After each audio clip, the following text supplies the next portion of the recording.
Chapter 1. The Trial Circle. The iron gates of Blackthorn Estate loomed before me like the jaws of some ancient beast, and I knew, with a certainty that settled cold and heavy in my bones, that I was walking toward my destruction. "Move!" The guard behind me grunted, his hand rough on my shoulder. I stumbled forward, my bare feet scraping against the frost-covered cobblestones. They'd taken my shoes at the border. My coat, too. Left me in nothing but the thin cotton dress I'd worn to bed the night they came for me. 3 days ago? 4? Time had blurred into a haze of cold cells and colder stairs. "Please," I whispered, hating the tremor in my voice. "There's been a mistake. I'm just human. I don't belong here." The guard laughed, a sound like gravel grinding against bone. "That's what makes it fun, little rabbit. The scared ones always put on the best show." Through the gates, I could see them gathering, hundreds of them, maybe thousands, arranged in concentric circles around a raised platform of stone. The trial circle. I'd heard whispers about it in the holding cells. Horror stories from other prisoners who'd seen it used. A barbaric ritual from the old laws, when shifters still openly ruled these territories, and humans were nothing more than prey. No one had been subjected to the trial in over 50 years. Until me. "Everly Thorne," a woman's voice cut through the murmuring crowd, sharp and clear as breaking glass. "Step forward." I was pushed through the final gate, and suddenly the crowd fell silent. Hundreds of eyes fixed on me, some amber, some silver, some colors I'd never seen in human faces. Predator eyes. All of them watching as I climbed the stone steps to the platform, my legs shaking so badly I nearly fell. The woman who'd called my name stood at the center of the circle. She was tall, regal, with silver hair braided like a crown, and eyes the color of winter ice. The High Arbiter, I realized. The one who'd signed my death warrant. "Everly Thorne," she repeated, her voice carrying across the assembled crowd. "You have been accused of crimes against the Pack Accords, trespassing on sacred ground, witnessing forbidden rites, breaking the first law of separation." "I didn't know!" The words burst from me before I could stop them. "I was hiking. I got lost. I didn't see anything, I swear." "You were found within the Heart Grove during the Hunter's Moon." The Arbiter's expression didn't change. "You witnessed the Alpha's transformation. You saw what no human should ever see." My mind flashed back to that night, the full moon hanging impossibly large and red above the trees, the clearing I'd stumbled into, desperate for shelter from the storm. And him. The wolf. No, not just a wolf. Something far more terrible and magnificent, his fur black as midnight, his eyes burning with an intelligence that was distinctly, impossibly human. I'd run. God, how I'd run. But they'd been faster. "The penalty for breaking the first law is death," the Arbiter continued. "However, the old ways grant you one chance at mercy. The trial circle." She gestured to the space around us. "If you can withstand the presence of our alphas, if your mind remains intact when exposed to their true nature, then perhaps the Moon Mother has marked you for a different fate. And if I can't?" My voice came out barely above a whisper. For the first time, something almost like pity flickered in her eyes. "Then your death will be quick, more merciful than you deserve." She raised her hand, and the crowd shifted. From the outer rings, figures began to move forward. 7 of them, each radiating a presence that made my skin prickle with instinctive fear. The Alphas, leaders of the 7 packs that controlled this territory. They formed a circle around me, close enough that I could feel the heat radiating from their bodies, smell the wild scent of forest and storm that clung to them. Each one was beautiful in a way that seemed deliberately designed to lure and trap. Sharp cheekbones, predatory grace, eyes that promised both ecstasy and annihilation. "Begin," the arbiter commanded. The first alpha stepped forward, a woman with copper hair and eyes like molten gold. Power rolled off her in waves, pressing against me like a physical weight. My knees buckled, and I gasped, fighting to stay upright. "Weak," she murmured, circling me slowly. "Human weak. How did this fragile thing survive even a glimpse of an alpha's transformation? Perhaps she's stronger than she looks." This from a man with tattoos crawling up his neck, his voice a dark rumble that vibrated through my chest. He leaned closer, inhaling deeply. Or perhaps there's something different about her. They moved around me like sharks circling prey, each one pressing their presence against my mind. I could feel them testing me, pushing at the barriers of my sanity with the sheer force of what they were: ancient, powerful, other. My vision began to blur at the edges. My heartbeat thundered in my ears. This was it. I was going to break, going to shatter, and they would put me down like a rabid dog. Then the crowd rippled, a collective intake of breath that sounded almost like fear. Someone was approaching the circle. I could feel him before I saw him, a presence so overwhelming that the other alphas actually backed away, creating space. The crowd parted like water before a blade, and through the gap came the one figure every instinct in my body screamed at me to run from. He was taller than the others, broader through the shoulders, moving with a lethal grace that made my mouth go dry.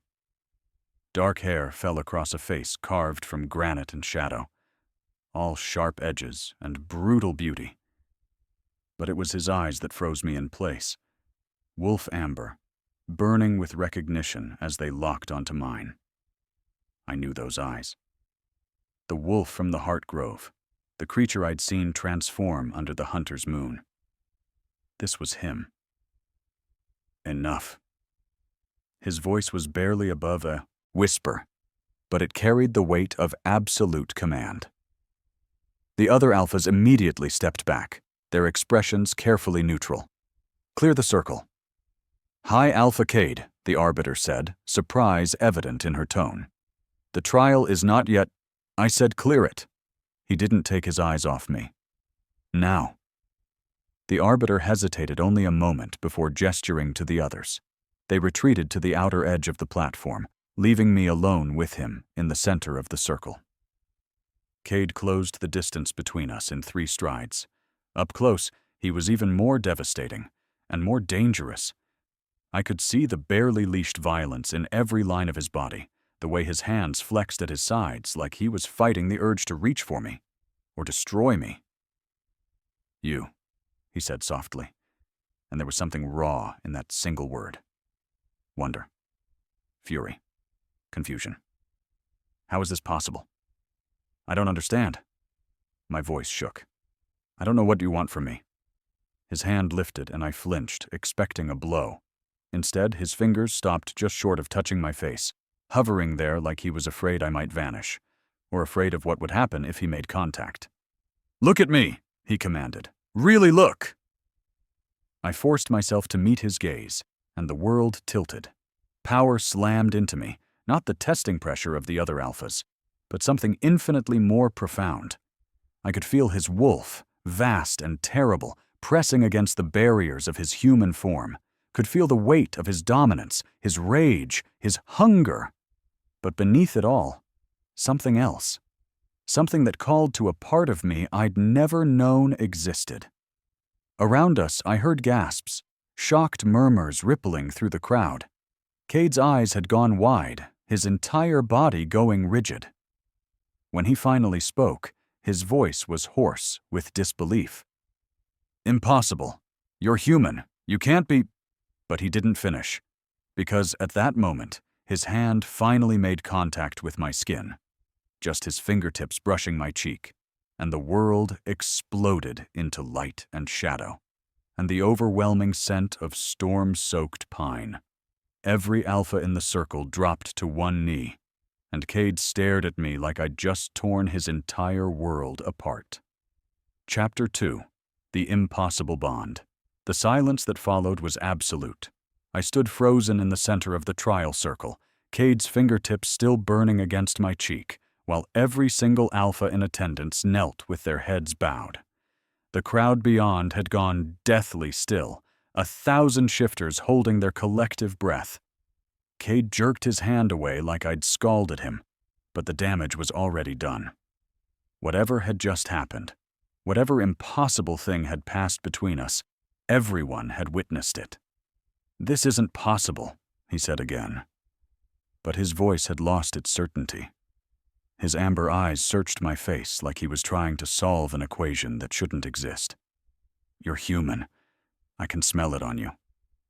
Human blood. Human heartbeat. Human fear. I don't understand what's happening."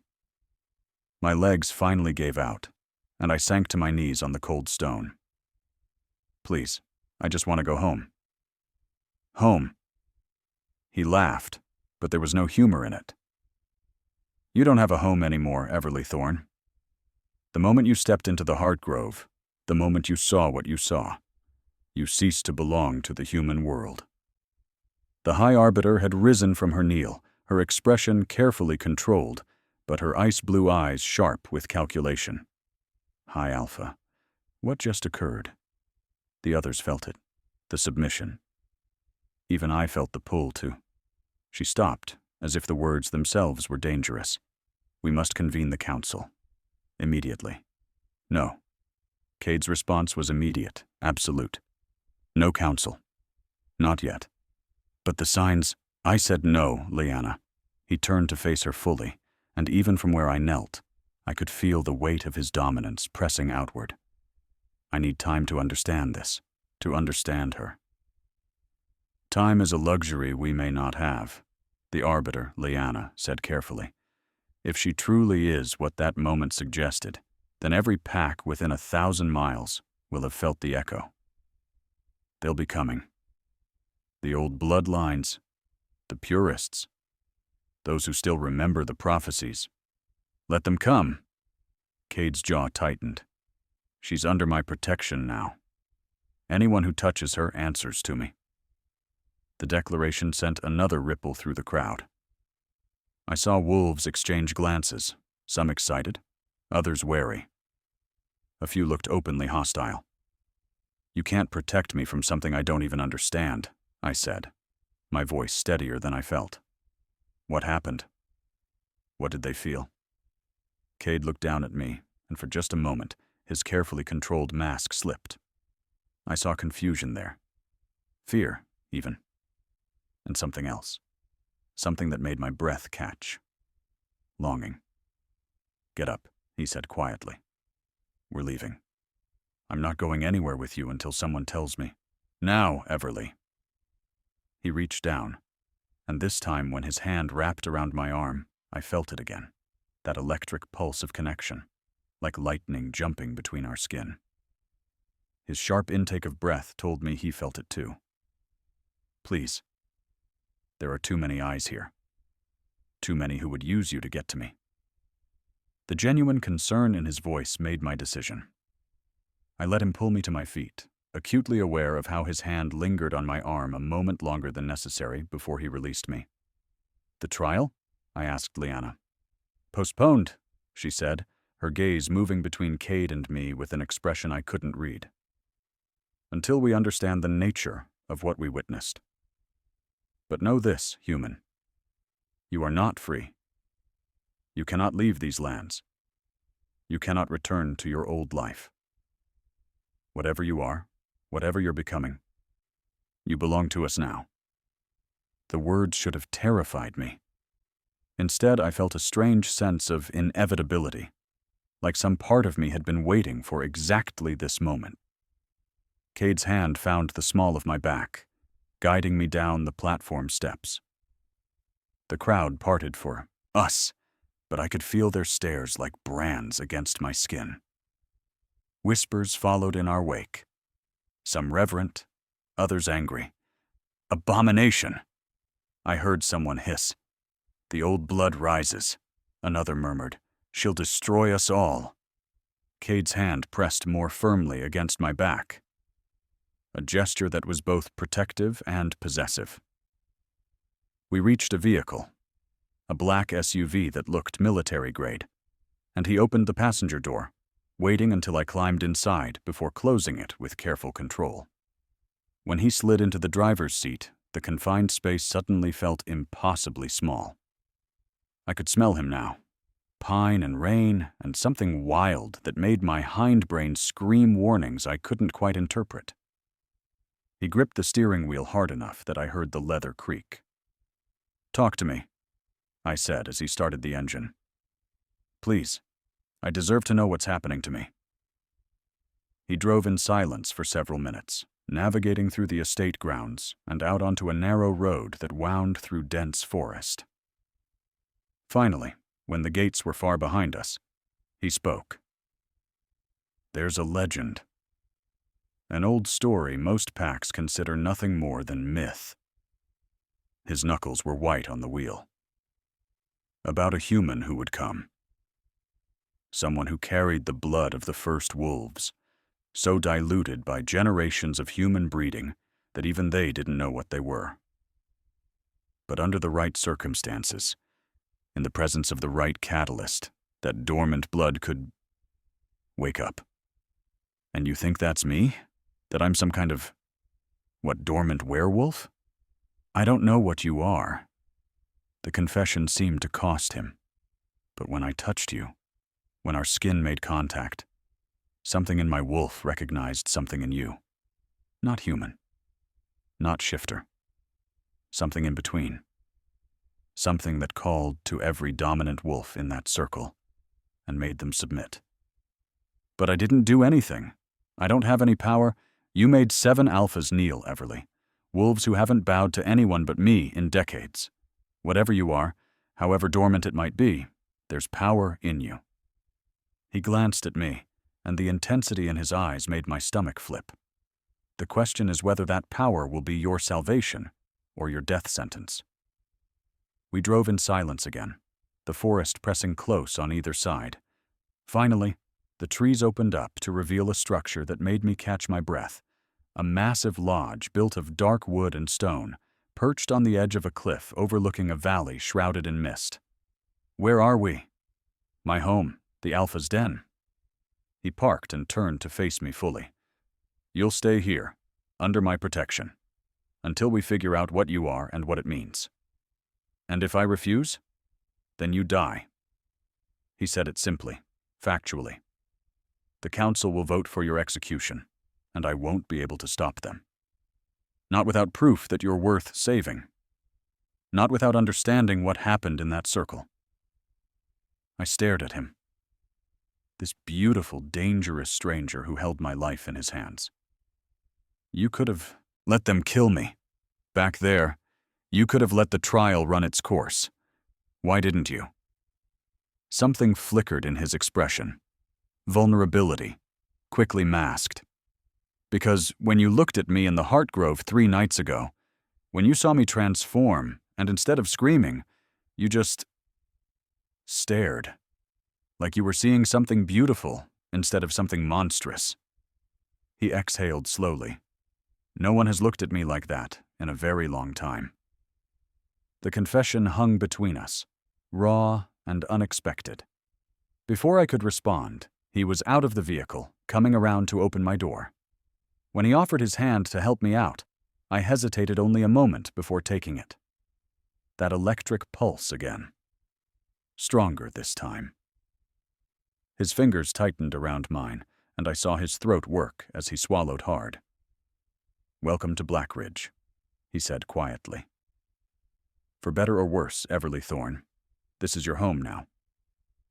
As he led me toward the lodge, our hands still clasped together, I couldn't shake the feeling that I'd just crossed a threshold from which there was no return, and I wasn't entirely sure I wanted to go back. Chapter 3. Secrets in the Shadows. The interior of Blackridge Lodge was nothing like I expected. I'd imagined something primal and crude. Animal pelts on the walls, rough-hewn furniture, the trappings of beasts pretending to be civilized. Instead, I found myself in a space that was both elegant and comfortable, all exposed wooden beams and floor-to-ceiling windows that overlooked the misty valley below. A fire crackled in a massive stone hearth, filling the room with warmth and the scent of burning cedar. "Second floor, third door on the left," Cade said, releasing my hand as we stepped inside. The loss of contact felt almost physical. "There's a bedroom with a private bathroom. You'll find clothes in the closet. They should fit well enough." "Clothes?" I turned to look at him. "You were expecting me?" Something dark flickered across his face. "I've been expecting someone like you for longer than you can imagine. I just never believed the stories were true." Before I could ask what he meant, a door at the far end of the room opened, and a woman emerged. She was petite, maybe mid-20s, with glossy black hair and eyes so dark they appeared almost black. But there was nothing soft about her. She moved with the same predatory grace as Cade, and when her gaze landed on me, I felt the weight of assessment. "So this is her." The woman's voice was cool, appraising. "The human who made the circle kneel. Everly, this is Mira, my second." Cade moved to pour amber liquid from a crystal decanter, his movements controlled but tense. "She's also my oldest friend, so she's one of the few wolves I trust completely." "High praise," Mira said dryly. She circled me slowly, and I forced myself to stand still under her scrutiny. "She doesn't look like much. Thin, pale, smells terrified." "I am terrified," I said, meeting her dark eyes despite the instinct to look away. "Wouldn't you be?" A smile ghosted across her lips. "Perhaps, but most humans who find themselves here spend their time begging or crying. You're doing neither. Interesting." She glanced at Cade. "The council is already convening. Liana called an emergency session for dawn. You need to be there." "I know." "Which means you have about 8 hours to figure out what to tell them." Mira's expression turned serious. "They're already calling her an abomination, Cade. The old blood purists are howling for her execution. And the younger packs, they're curious, excited. Some are calling her the fulfillment of the bloodline prophecy." "It's too soon for that." Cade downed his drink in one swallow. "We don't know anything for certain." "Then you'd better start finding out." Mira moved toward the door, pausing to look back at me. "For what it's worth, human, I hope you're worth the chaos you're about to unleash." Cade doesn't trust easily, and he certainly doesn't risk his position for just anyone. Don't make him regret it. She left before I could respond, the door closing with a soft click that somehow felt ominous. Cade set down his glass, his jaw tight. "You should rest. Tomorrow will be—" "No." I crossed my arms, fighting the exhaustion that pulled at my bones. "No more waiting, no more cryptic warnings. You said there's a prophecy. Tell me what it is." He studied me for a long moment, firelight casting shadows across his angular features. Finally, he gestured to one of the leather sofas near the hearth. "Sit. This will take a while." I settled onto the couch, and he took the chair across from me, carefully maintaining distance, I noticed, like he was afraid of what might happen if we got too close again. 300 years ago, he began, there was a war between shifters and humans. The humans were starting to organize, to hunt us systematically. We were stronger, faster, but they had numbers and weapons that could kill even an alpha. The war nearly destroyed both races. I listened, transfixed. This wasn't in any history book I'd ever read. The leaders on both sides finally brokered a peace, the first accords. Shifters would retreat into designated territories, live in secret, and humans would pretend we didn't exist.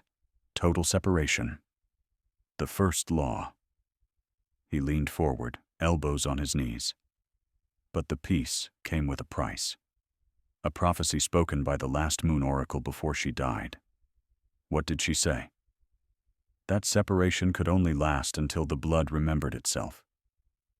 That one day, a human would come who carried the legacy of both worlds, human and shifter, mortal and immortal. That this person would either unite the races or destroy them both. His amber eyes found mine. She said this person would be recognized by their effect on the strongest alphas, that even wolves who bowed to no one would feel compelled to submit in their presence. My mouth went dry. But I'm not. I can't be. Can't you?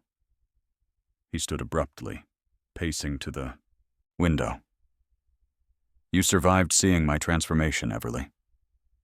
Do you understand how rare that is? Humans who witness a full shift usually go mad. Their minds can't process what they're seeing.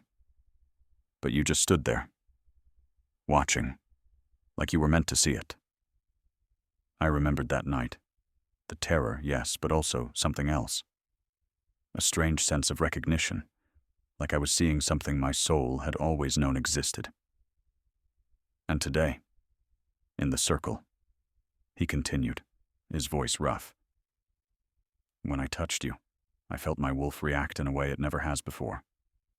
Not submission, I'm the high alpha. I don't submit to anyone. But recognition. Like you were Pack. Like you were mine. He turned to face me, and the raw emotion in his expression stole my breath. Do you know how insane that is? You're human. You should smell like prey. But instead, you smell like home. The confession hung in the air between us, charged and dangerous. I don't understand any of this, I whispered. I'm nobody. I grew up in foster care, bounced between families who didn't want me. I've never felt special or powerful or destined for anything except disappointment. Foster care? Something shifted in his expression. You don't know your birth parents? I was abandoned as a baby. Left at a hospital with nothing but a first name pinned to my blanket. Old pain twisted in my chest. Why? Cade crossed the room in 3 strides, kneeling before me so we were eye level. This close, I could see flecks of gold in his amber irises, could feel the heat radiating from his skin. Because shifters don't abandon their young. Ever. It goes against every instinct we have. His hand lifted, hovering near my face like he was afraid to touch me again. But humans who discover their child isn't entirely human. Humans who see things they can't explain, who fear what they don't understand. They might. The implication hit me like a physical blow. You think my parents knew that they left me because I was, what, contaminated? I think someone in your bloodline made a choice a long time ago. Fell in love across enemy lines, maybe. Had a child that carried both human and shifter genetics. And I think that legacy has been sleeping in your blood for generations, waiting for the right trigger to wake it up. What trigger? His hand finally made contact, cupping my jaw with a gentleness that seemed impossible from someone so dangerous. That electric pulse sang between us, stronger now, and I saw his pupils dilate. Me, he said softly. I think I'm your trigger, Everly, and God help us both, but I think you might be mine. Before I could process his words, a howl split the night, long, mournful, and far too close to the lodge. Cade's entire body went rigid. Damn it, they found you already. Who? He stood, pulling me up with him. The Blackwood Pack, purists who believe humans are beneath us, that any mixing of blood is sacrilege. His eyes had gone full wolf amber, glowing in the firelight. They'll kill you if they can, Everly, and they'll go through me to do it. Another howl answered the first, then another. The sounds were getting closer, circling the lodge like a noose tightening. What do we do? My heart hammered against my ribs. Cade's hand found mine, his grip fierce and protective. We survive. Together. He met my eyes, and I saw something in his expression that terrified and thrilled me in equal measure. "But I need you to trust me. Can you do that?" I thought about everything that had happened in the past few hours. The impossible connection, the prophecy, the feeling that my entire life had been leading to this moment. "Yes," I whispered. His smile was pure wolf. Dangerous and beautiful and absolutely deadly. "Then hold on tight, because this is going to get rough." Chapter 4. Blood and Trust.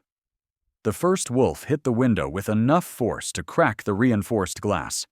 I screamed, stumbling backward, but Cade's arm locked around my waist, pulling me against his chest. His body was vibrating, a low growl rumbling through him that I felt more than heard. "Upstairs," he commanded, his voice already deepening, taking on an inhuman quality. "Now, lock yourself in the bedroom and don't come out until I tell you it's safe." "I'm not leaving you." "Everly." He spun me to face him, and his eyes were completely wolf now, glowing amber in the darkness. "If they get to you, everything I've risked means nothing. Please.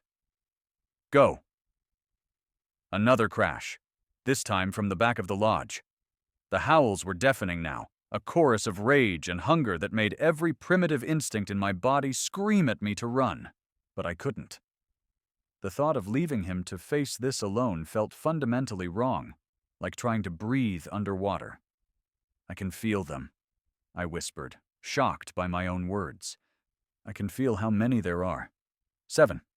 No, 8. And they're angry, so angry." Cade's expression shifted from protective fury to something like awe. "You can sense them? Already?" Before I could answer, the front door exploded inward in a shower of splinters. A massive wolf stood in the doorway, bigger than any natural animal, with fur the color of ash and eyes that burned red with bloodlust. Cade shoved me behind him, his body already beginning to change. I watched, transfixed and horrified, as his spine curved, his muscles rippled and reformed, dark fur erupting across his skin. The sound of bones breaking and reshaping filled the air, and then where Cade had stood, there was a wolf. But not just any wolf. He was enormous, easily twice the size of the one in the doorway, with fur so black it seemed to absorb light. Power radiated from him in waves that made the air shimmer, and when he growled, the sound vibrated through my entire body. The ash-colored wolf hesitated, ears flattening against its skull.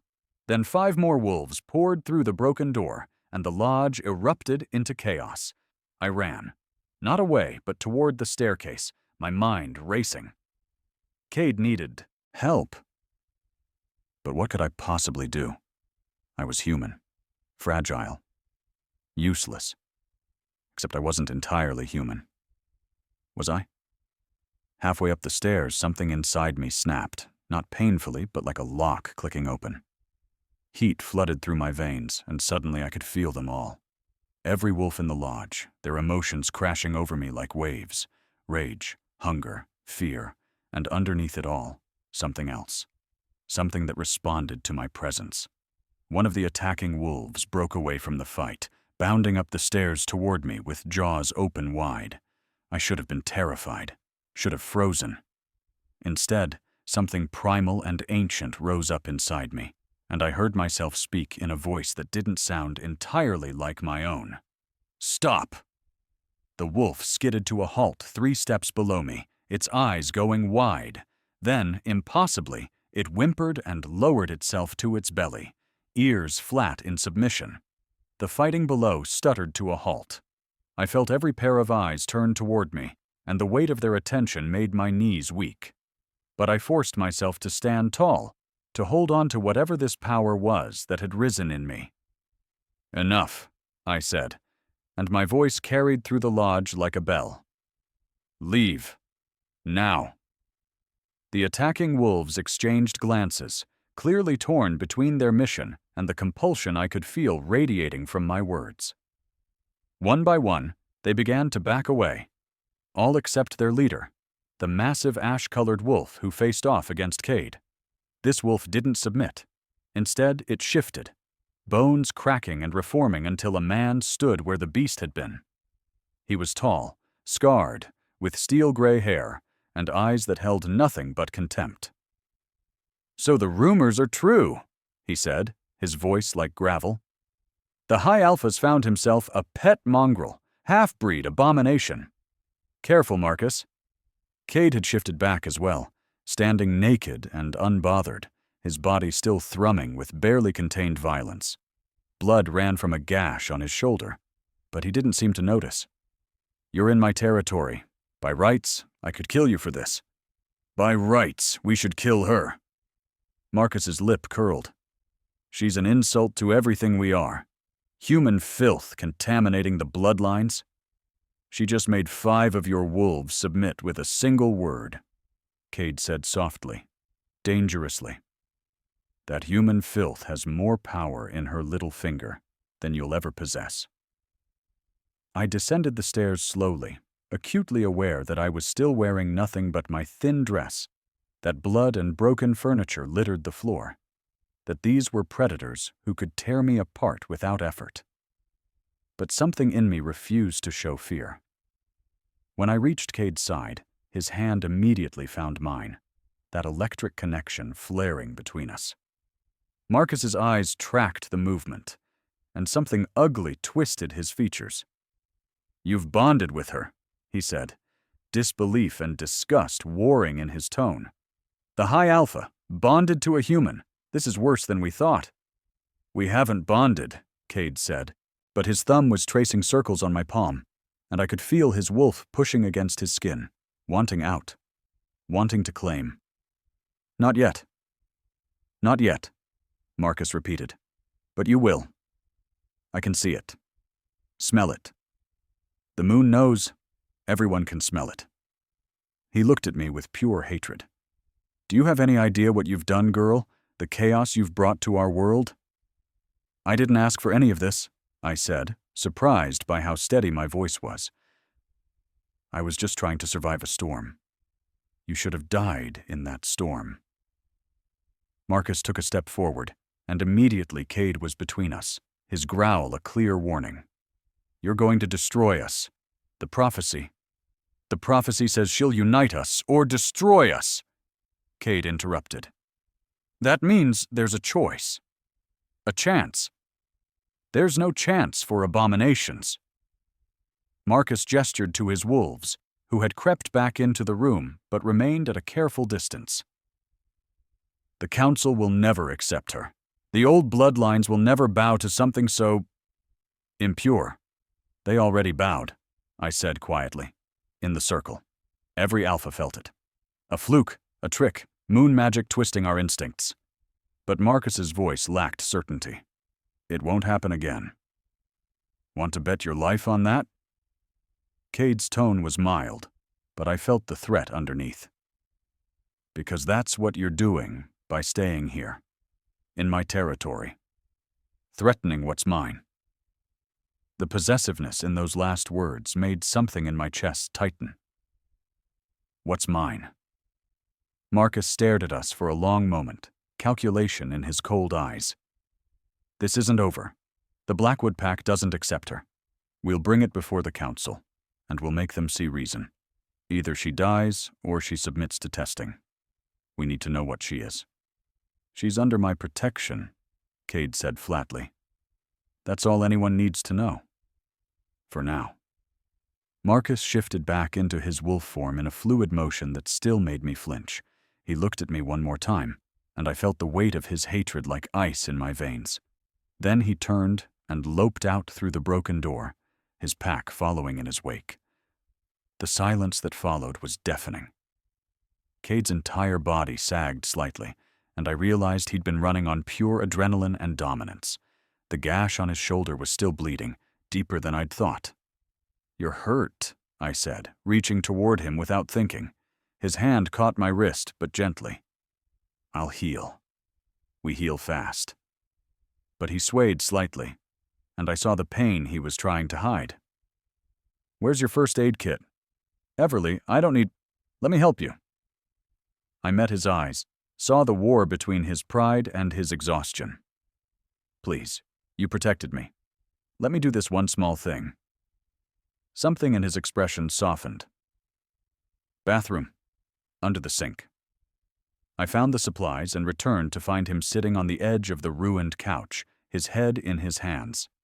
In this moment, stripped of his commanding presence, he looked almost vulnerable, almost human. This is going to hurt, I warned as I pressed gauze to his shoulder. He barely flinched. I've had worse. His eyes found mine. You were incredible. That power, where did it come from? I don't know. It just happened. My hands were shaking as I cleaned the wound. I could feel them, Cade, all of them, their anger, their fear, and I just knew that I could make them stop. His hand covered mine, stilling my trembling fingers. You're waking up. The dormant blood is responding to stimulus, to danger, to me, to you. Mates trigger each other's transformations, accelerate each other's power. He said it matter-of-factly, but I felt the tension in his body. If the prophecy is true, if you really are what I think you are, then being near me is going to change you. Fast. I should have been terrified. Instead, I felt oddly calm. And if I change? What then? He pulled me down to sit beside him, our shoulders touching, that constant electric pulse humming between us. Then everything changes, he said softly. For both of us. Chapter 5. Dawn Confessions. I didn't sleep.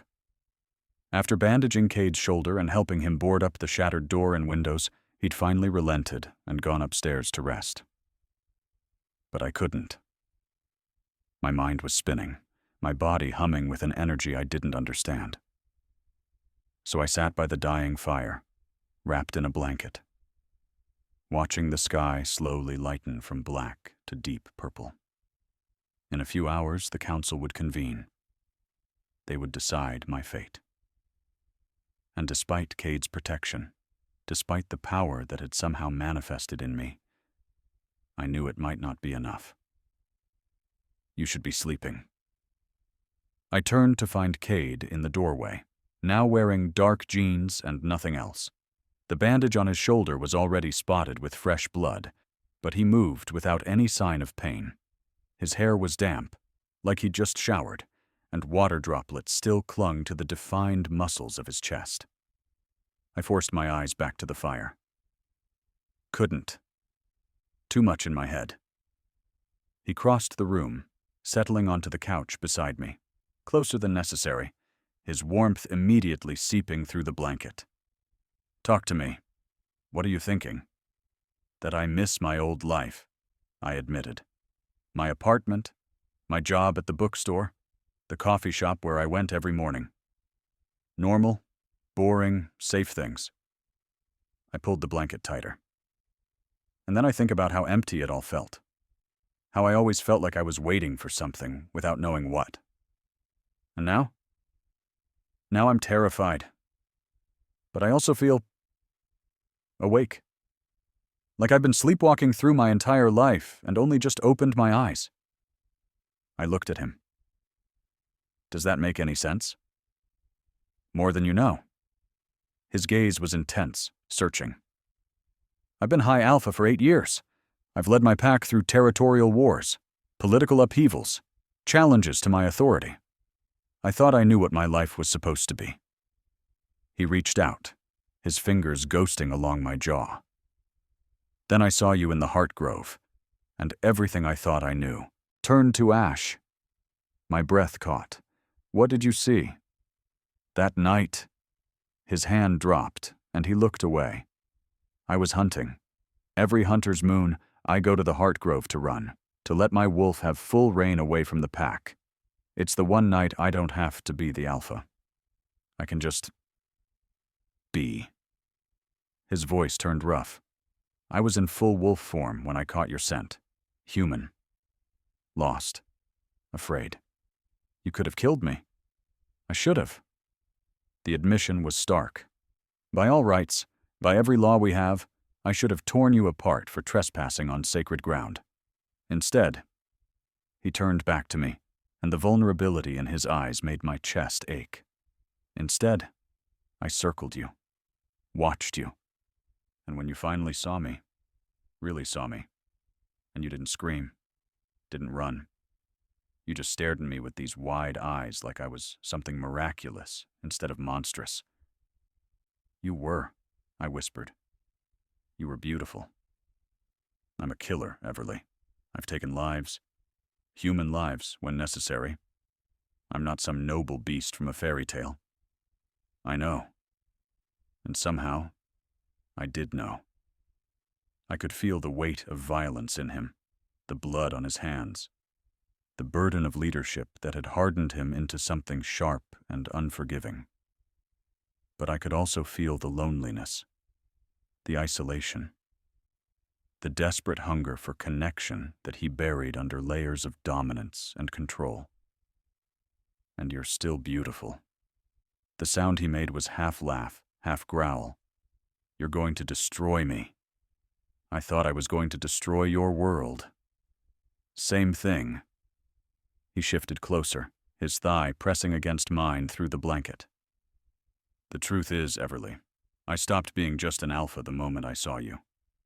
Some part of my wolf claimed you before my human mind even understood what was happening.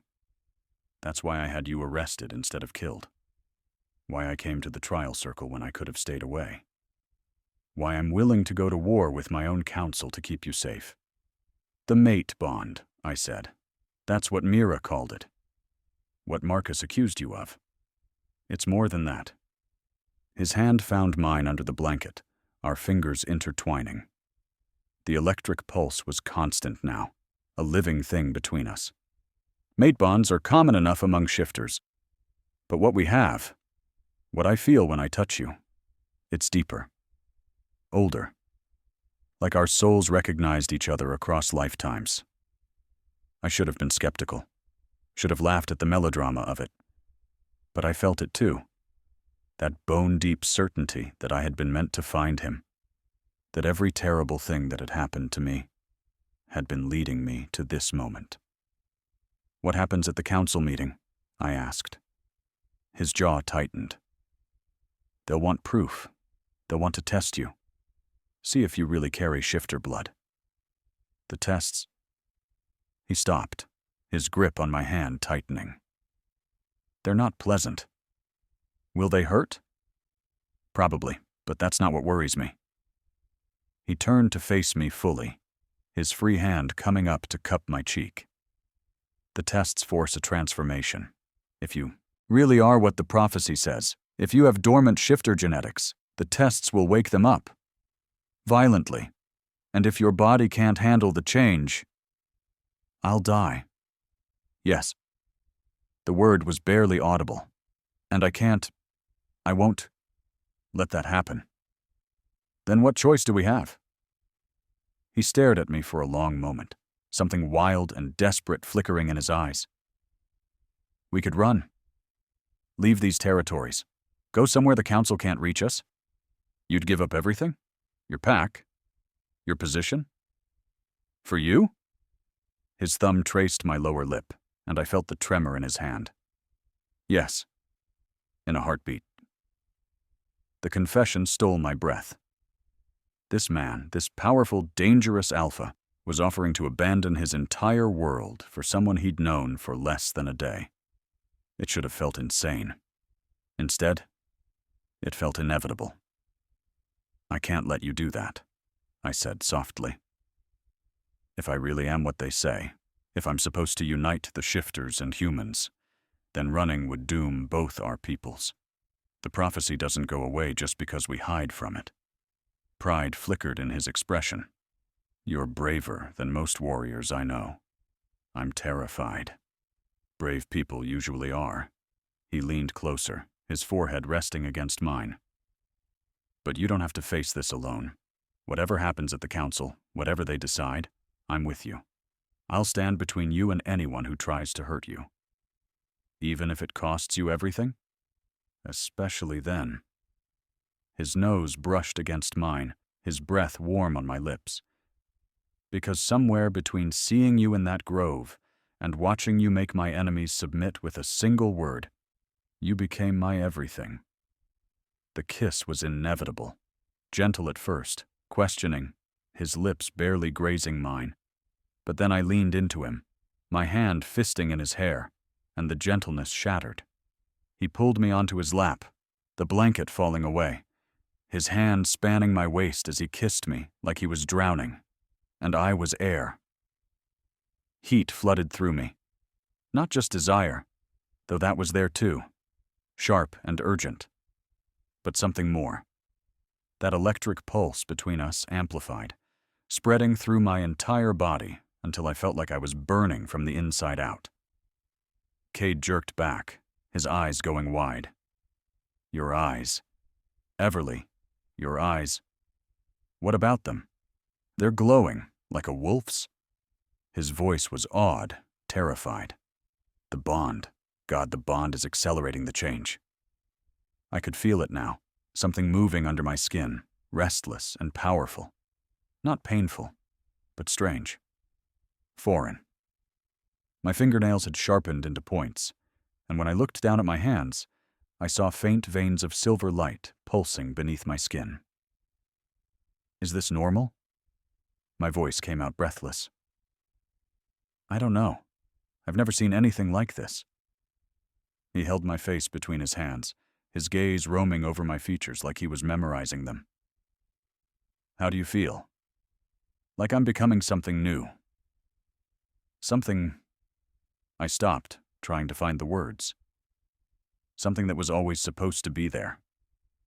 Slow smile spread across his face, fierce and proud.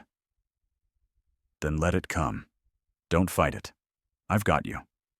The trust in his words, the absolute certainty that he would keep me safe, was what allowed me to let go. To stop fighting the strange energy coursing through me and just let it flow. The change rippled through me in waves. Not a transformation, not yet, but an awakening. I could suddenly hear everything. The wind in the trees outside, small animals rustling in the underbrush. Mira's heartbeat 2 floors above us. Could smell the lingering scent of the blackwood wolves, the cedar smoke from the fire, and underneath it all, Cade's scent.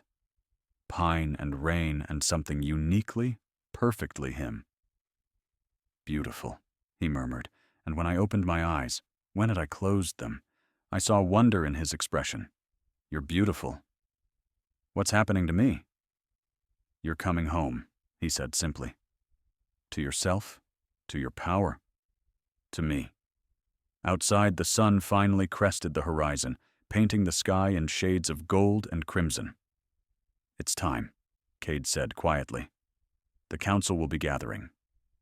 I nodded, trying to calm my racing heart. Then let's go face them. Together. His smile was pure wolf, dangerous and protective, and absolutely deadly to anyone who threatened what was his. Together, he agreed, pulling me close for one more kiss. Always. Chapter 6. The Council of Wolves.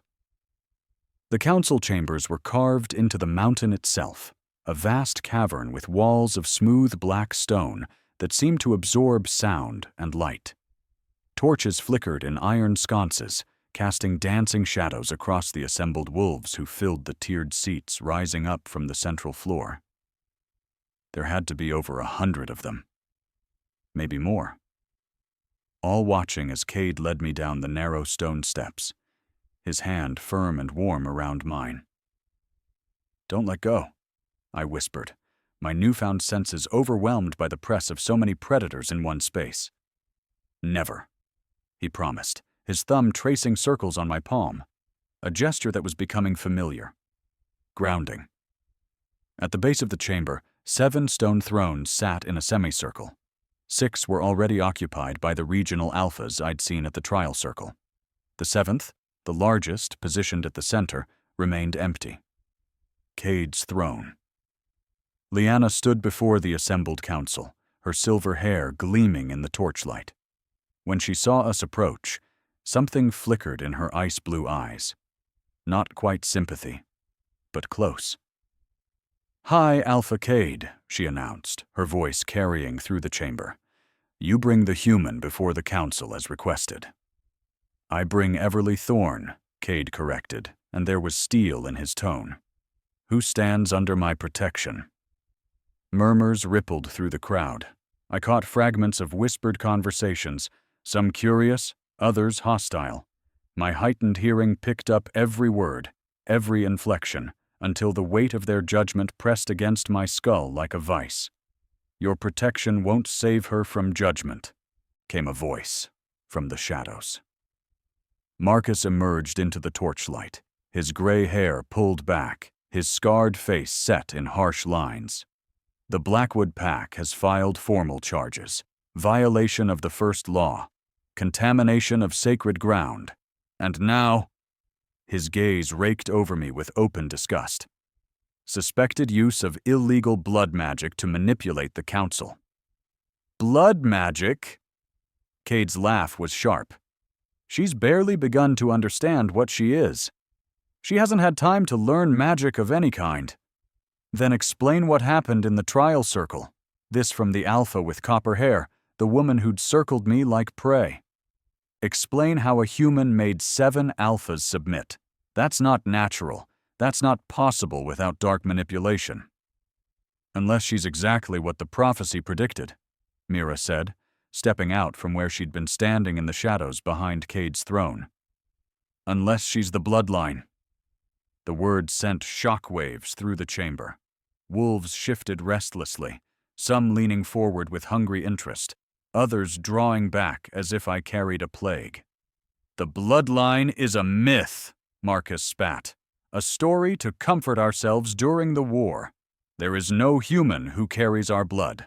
No bridge between our worlds." "Then how do you explain this?" Cade pulled me forward, and before I could react, he lifted my hand to show the assembled council. The silver veins of light were still visible beneath my skin, pulsing in rhythm with my heartbeat. "She's changing. The dormant blood is waking."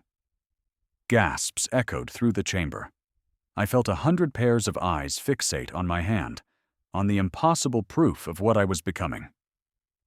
"It could be a trick," the tattooed alpha said, though he sounded uncertain.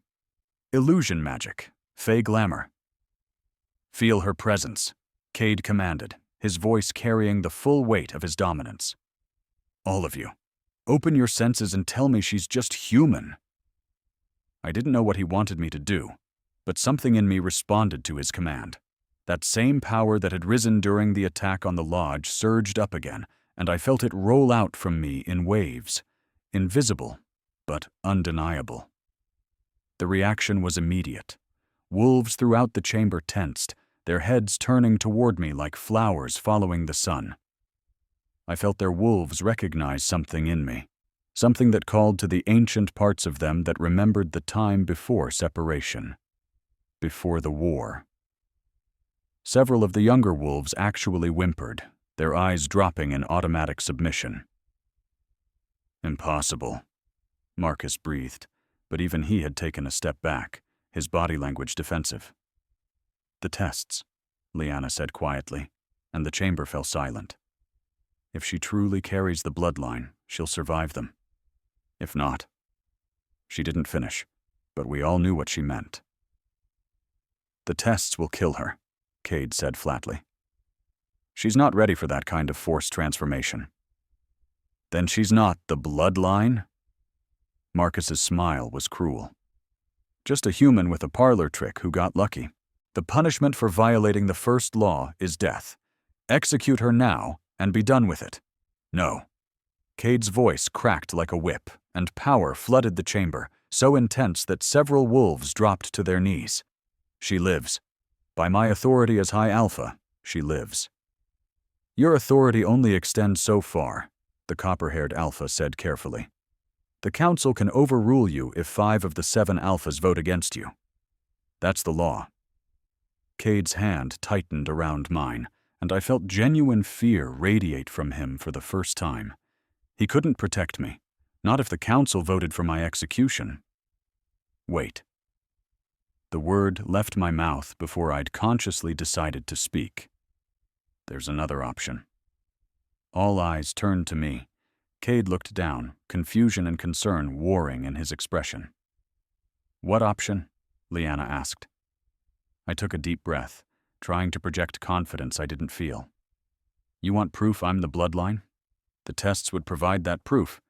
But High Alpha Cade is right. I'm not ready for forced transformation. So give me time. Give me a chance to learn what I am, to let the blood wake naturally. If I'm really what you think I am, the change will come. And if it doesn't? Marcus challenged. Then in 1 month, I submit to your judgment willingly. No protection? No intervention? I felt Cade stiffen beside me, sensed his immediate rejection of the idea, but I pressed on. But if I do change, if I prove the prophecy is true, then the council accepts me, fully. No more attempts on my life. No more threats. A month is a long time, the tattooed Alpha said thoughtfully. A lot could happen in a month. Which is precisely why we can't allow it, Marcus said. She'll use that time to learn magic, to prepare defenses, to manipulate the High Alpha further. Look at him. He's already half-bonded to her. In a month, he'll be completely under her thrall. I'm not under anyone's thrall, Cade growled, but his hand remained locked around mine, his body angled protectively in front of me.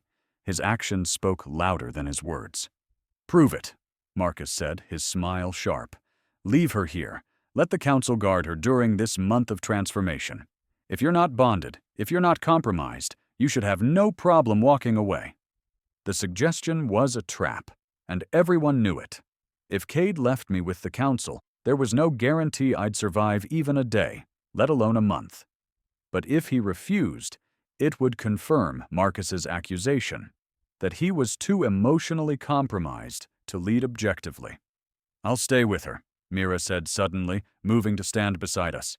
As High Alpha's second, I'll act as her guardian and the council's observer. I'll report on her progress weekly. That way both sides have representation. It was a compromise, and I saw several Alphas nodding thoughtfully. The girl would need to live among us, Lyanna said. Here, in the mountain holds, surrounded by all 7 packs. It would be educational. She'd learn our ways, our culture. If she's truly meant to unite our worlds, she needs to understand what she's uniting. And if she fails? Cade asked quietly. Then we vote, Lyanna said simply. After 1 month, if she hasn't transformed, if the blood hasn't fully woken, the council will decide her fate. But High Alpha, her gaze was steady. You must recuse yourself from that vote. Your attachment to her is clear. It would compromise the integrity of the judgment. I felt Cade's entire body go rigid with rejection, but before he could speak, I squeezed his hand. I accept the terms, I said clearly. 1 month. I'll live among the packs, learn what I need to learn, and let the transformation come naturally. And when it does, when I prove what I am, this ends. No more death threats, no more trials. The council accepts me, and we move forward with uniting our peoples. Bold words from someone who might not survive the week, Marcus muttered, but he didn't object further. Lyanna looked at each of the other Alphas in turn, reading their expressions. Finally, she nodded. Then we have an agreement. The human, Everly Thorn, will remain in the mountain holds under joint custody of the Council and the High Alpha's second. In 1 month's time, we reconvene to assess her transformation and determine her fate. She turned her ice-blue gaze on me.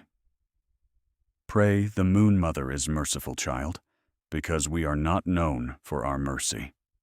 Cade pulled me close, his lips at my ear. You didn't have to do this. I could have fought them. And lost your position? I whispered back. Maybe started a civil war? No. This is the right way. The only way. I'm not leaving you here alone. You have to, for both of us. I pulled back to look at him, memorizing the fierce protectiveness in his eyes, the way his jaw clenched as he fought against every instinct demanding he keep me close. Trust me, I'm stronger than I look. His smile was pained. I know you are. That's what terrifies me. As the council began to disperse, already discussing the arrangements for my month-long trial, Cade held me for one more moment, long enough for me to feel his heartbeat thundering against my chest, to breathe in his scent, to commit the feeling of safety to memory. Because I had a feeling the next month was going to test me in ways I couldn't even imagine, and I wasn't sure I'd survive it unchanged. Chapter 7. Among Wolves. The mountain holds were a labyrinth of stone corridors and vast caverns, each one claimed by a different pack. Mira led me through the winding passages, past wolves who stopped to stare, some with curiosity, others with barely concealed hostility. You'll have your own quarters, Mira explained, her voice echoing off the stone walls. Neutral territory, so no single pack can claim precedence over you, but that also means no single pack is obligated to protect you. Except you. She glanced back at me, something unreadable in her dark eyes. Except me. And trust me, human, I'm not doing this out of kindness. Cade is my alpha, my friend, and I've watched him carry the weight of leadership alone for too long. If you're really what he thinks you are, if you can actually give him something worth fighting for beyond duty and survival, then I'll keep you alive long enough to see it happen. And if I'm not? Her smile was sharp. Then I'll kill you myself before you break his heart. The bluntness should have frightened me. Instead, I found myself respecting her honesty. Fair enough. She stopped before a heavy wooden door carved with symbols I didn't recognize. These are your rooms. They're warded. No one can enter without your permission except me and the High Alpha. There's a bathroom through that door, and someone will bring you meals 3 times a day. You're not permitted to leave without an escort. So I'm a prisoner. You're a question mark, Mira corrected. One that could get a lot of wolves killed if you turn out to be the wrong answer. She pushed open the door, revealing a surprisingly comfortable space. A large bed draped in furs, a sitting area with a fireplace, shelves lined with books. Try to survive the night. Tomorrow, your education begins. She left before I could ask what she meant. Alone for the first time since the trial circle, I sank onto the bed and let the enormity of my situation wash over me. 1 month. 30 days to prove I was something more than human, or face execution. And somewhere in this mountain, Cade was probably tearing himself apart trying to figure out how to protect me from a distance. The bond between us pulled tight, like a string connecting our hearts. I could almost feel him, his frustration, his fear, his desperate need to come to me. But he couldn't. Not without undermining the agreement I'd made. I had to survive this alone. I didn't sleep well. The bed was comfortable, but every sound in the corridor outside made me jolt awake, my enhanced hearing picking up footsteps, whispered conversations, the occasional growl. By the time morning light filtered through the narrow window carved high in the stone wall, I was exhausted and on edge. The knock on my door made me jump. It's me, Mira's voice called. Get dressed. Your first lesson starts in 20 minutes. I found clothes laid out on a chair. Practical pants, a fitted shirt, sturdy boots, all in shades of gray and black that would help me blend into the shadows. Once dressed, I opened the door to find Mira waiting, her expression all business. First rule, she said as we walked. Never show weakness. Wolves respect strength. They'll test you constantly, push to see where you break. Don't give them the satisfaction. What kind of tests? You'll see. She led me to a massive training cavern where dozens of wolves were already assembled. Some were in human form, sparring with bladed weapons or practicing hand-to-hand combat. Others had shifted partially, caught between human and wolf, with fur sprouting. From skin, claws extending from fingertips, eyes glowing amber in the dim light. They all stopped when I entered. "This is Everly Thorne," Mira announced, her voice carrying across the cavern. "She's here under council protection to prove whether or not she carries the bloodline. For the next month, she trains with us. She eats with us. She lives as one of us." Her gaze swept the assembled wolves. "Anyone who harms her without cause answers to me and the High Alpha. Understood?" Grudging nods, hostile stares. A young woman stepped forward, maybe 19 or 20, with wild red hair and amber eyes that burned with challenge. If she's supposed to be one of us, she should prove it. Let her spar. "Rowan," Mira's warning tone was clear. "No, it's fine," I interrupted, surprised by my own boldness. "I'll spar." Rowan's smile was all teeth. "Good. Let's see what the High Alpha's pet can do." We moved to the center of the training mat, and the other wolves formed a circle around us. My heart hammered against my ribs, but I forced myself to stand tall, to meet Rowan's challenging gaze without flinching. "First touch wins," Mira said. "No claws, no teeth. Keep it clean." Rowan circled me slowly, her movements fluid and predatory. "You smell like him, you know. Like the High Alpha. It's all over you. His scent, his claim. Does he know you've already bonded? That you're halfway to being his mate?" "We haven't bonded," I said, though the words felt like a lie. "Your body says otherwise." She lunged without warning, faster than any human could move. Instinct took over. I twisted, letting her momentum carry her past me, and something in my muscles responded with supernatural speed. My hand shot out, catching her shoulder as she stumbled past. First touch. The cavern went silent. Rowan stared at me, shock written across her face. "How did you moved like a wolf," Mira finished quietly. "Because she's becoming one." The silver veins of light were visible again beneath my skin, pulsing brighter with my elevated heartbeat. I could feel the change working through me, responding to the physical challenge, the adrenaline, the need to prove myself. "Again," Rowan demanded, but there was respect in her voice now, instead of contempt. "I wasn't ready. Let's go again." We sparred 3 more times. I won twice, lost once when she used a feint I didn't anticipate. By the end, we were both breathing hard, and the other wolves were watching with something that looked almost like approval. "Not bad," Rowan admitted, extending her hand. "For someone who was human yesterday." I clasped her hand, feeling the strength in her grip. "Thanks for not killing me." Her laugh was genuine. Day's not over yet. The rest of the morning was a blur of lessons: pack hierarchy, territorial laws, the history of the First Accords.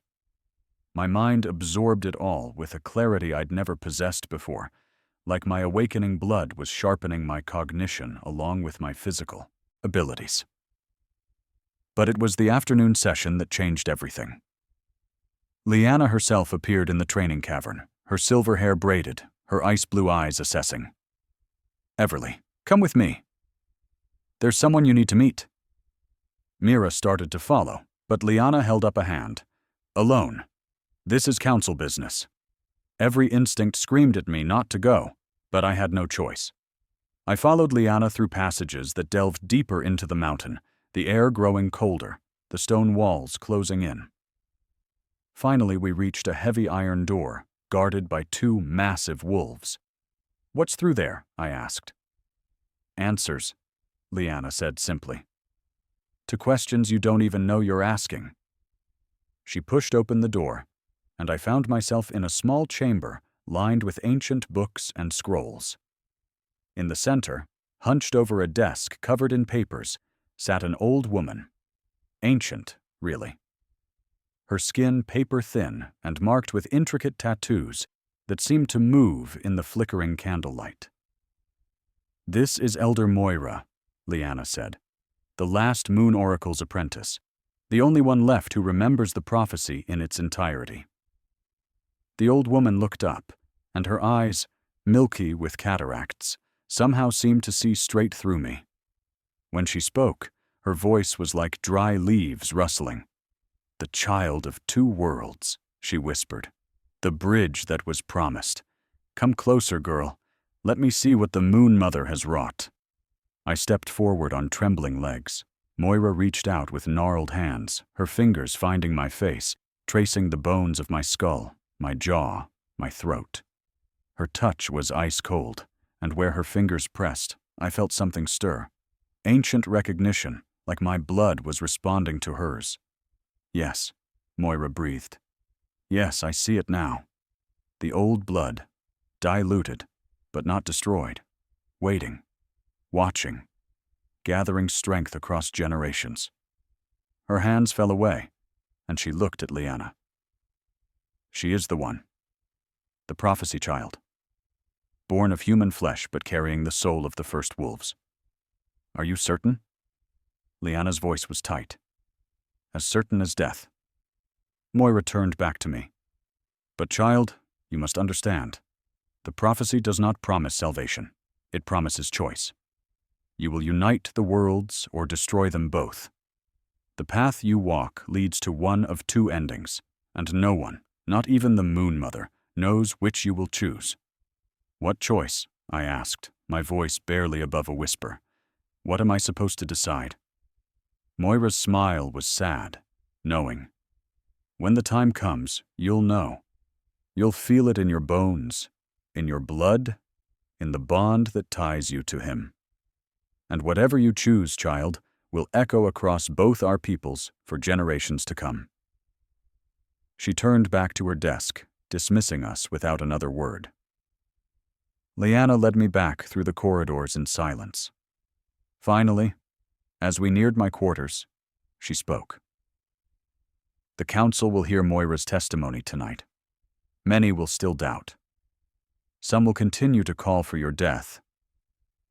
But this—" She gestured at me, at the silver light still pulsing beneath my skin. "This cannot be denied much longer. What happens now?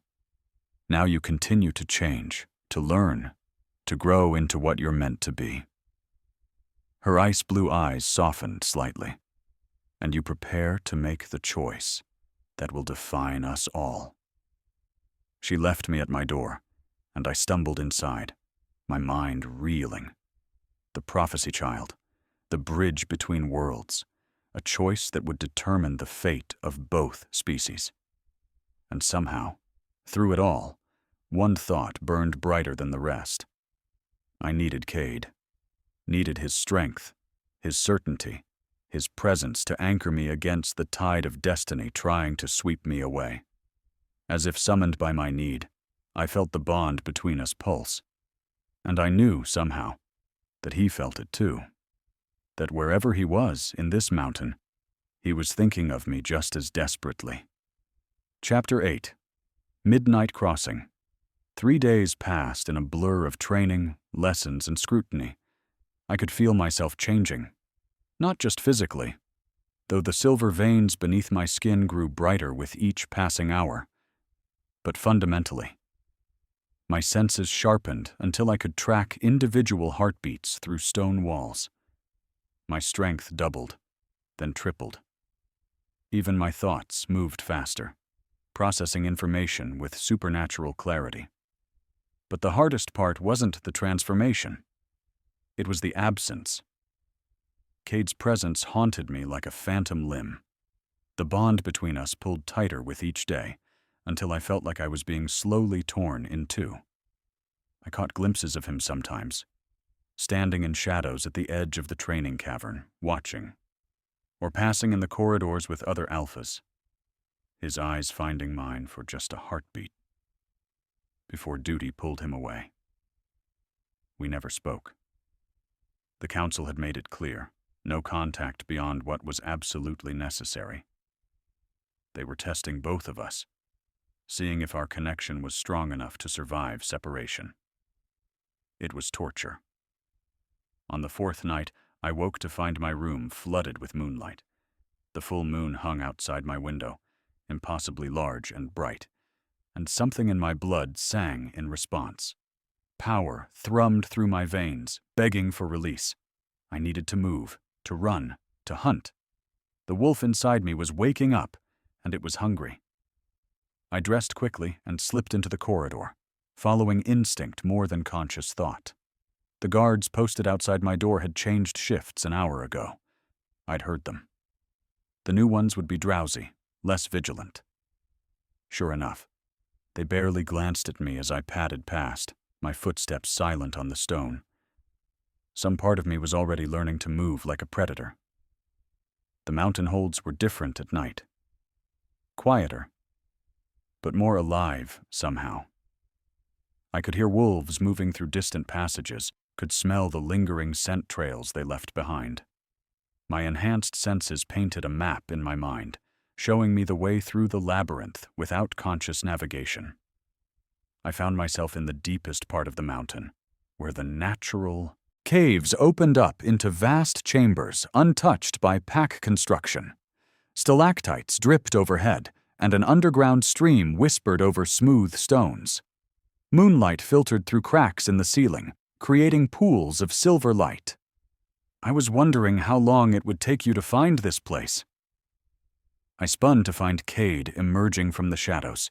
He wore simple black clothes, his dark hair falling across his face, but it was his eyes that caught me, glowing amber in the darkness, purely wolf.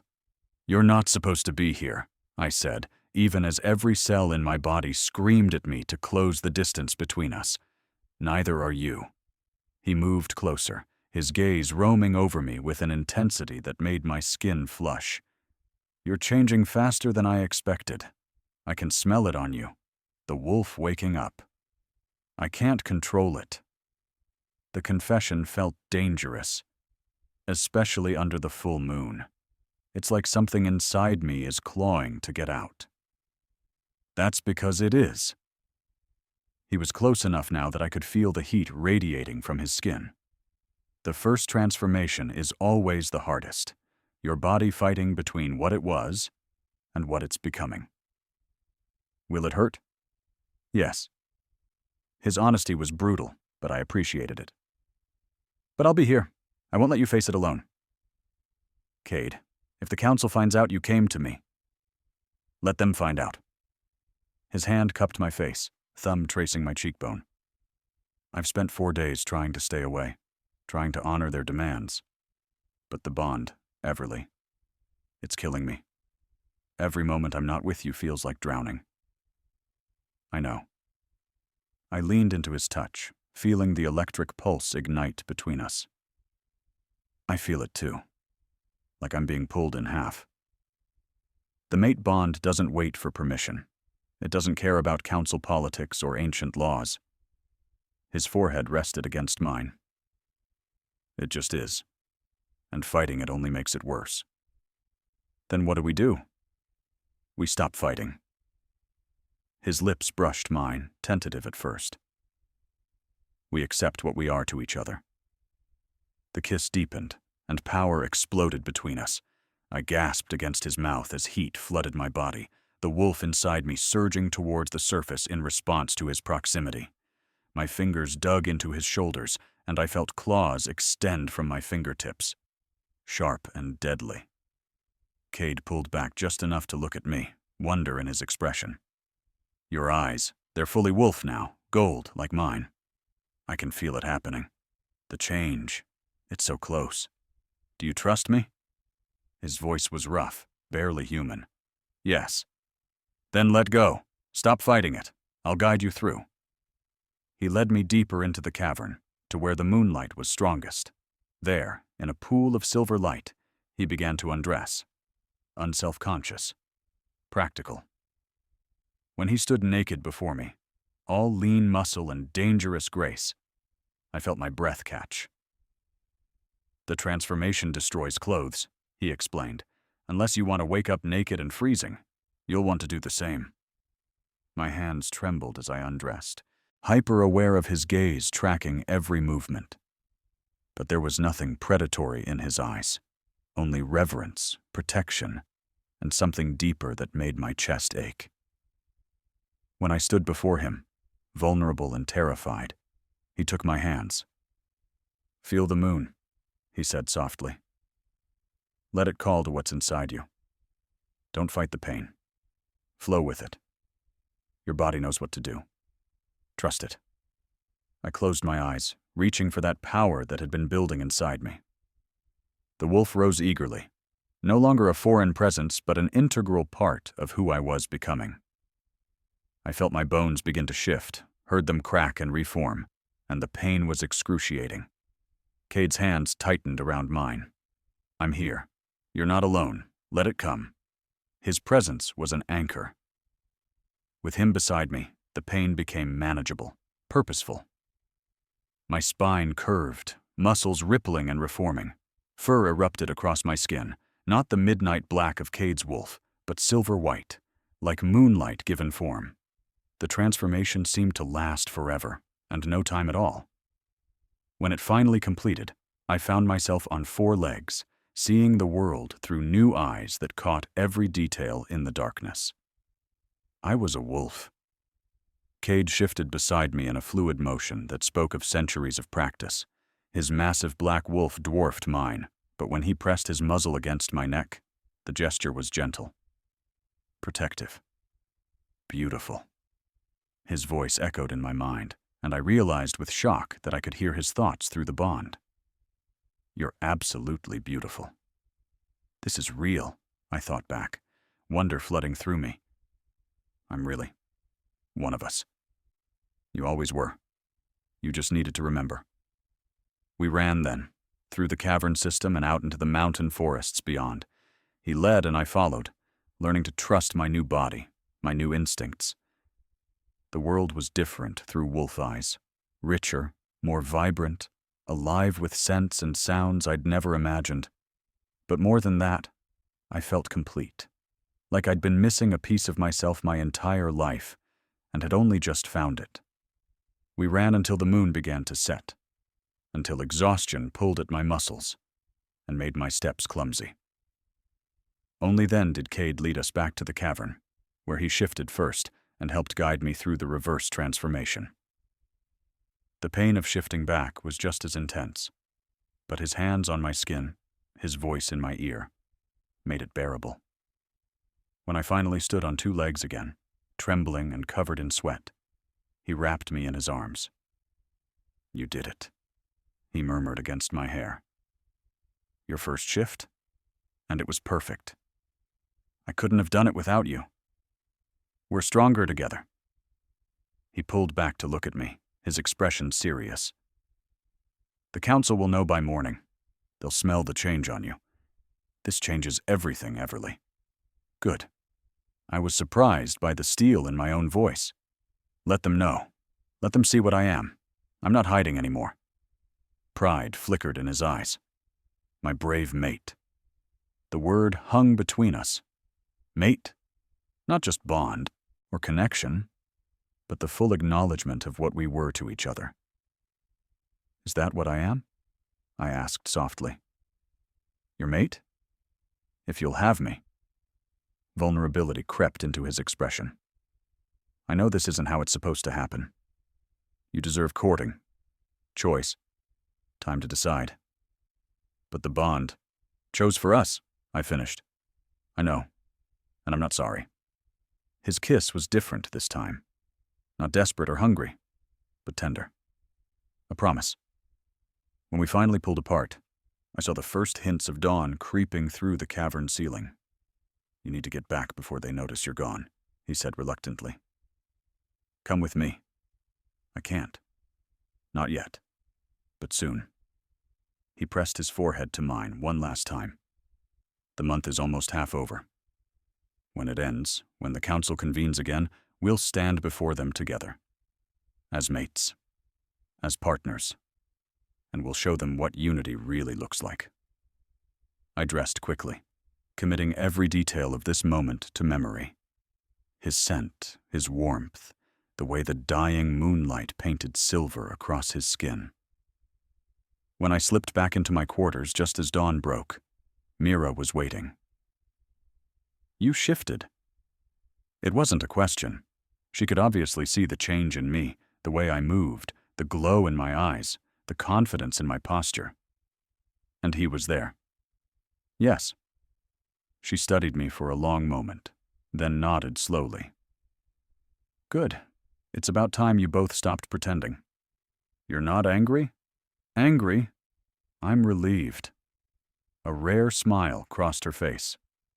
I've been watching Cade lead alone for 8 years, watching him shoulder every burden, make every sacrifice, while pretending he didn't need anyone.